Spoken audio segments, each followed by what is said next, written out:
So Getchee Africa is our newest entity, and Getchee Africa is really focused on a particular type of frontier market. Most of what Getchee's done historically has been done in Asia, and it's focusing on existing emerging markets. It's focusing on the emerging middle class in Asia as manufacturing, as export industries, and as intra-Asia trade grows. It's focusing on that segment, that bulge in the middle class.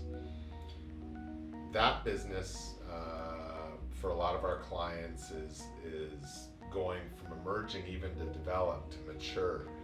The expansion in a lot of cities is slowing. The number of cranes you see when you look out over the skyline is reducing.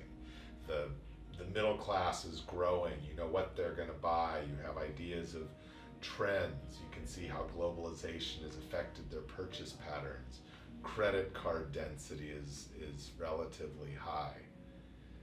There's markets in Asia like Myanmar, like some cities in China, which you could kind of say China's not one market, it's many markets. There's other locations in other regions, particularly Africa, where you wouldn't say they're emerging markets. The middle class is still very, very small. The infrastructure is still quite weak. The systems and processes that retailers and consumer-facing industries like banks have is quite small. The number of vehicles on the road, particularly new vehicles, is relatively small. It's limited to businesses and the affluent. Those markets, because they're limited by data on credit, because they're limited by infrastructure, they're limited by the distribution of wealth, are really like frontiers.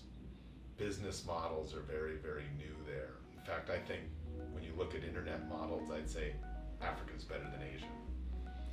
And those are the markets that are really interesting. There's a lot of opportunity, very hard to get into, very expensive, very time consuming. Sometimes, like with Africa, there's some physical risk involved in some of the markets. But the people are great and the opportunities are wonderful, and you can tell there's so much demand in these markets for consumer products and for opportunities that it's just a great place to grow. It's just tough and takes a while, but those are what I would call the frontier markets.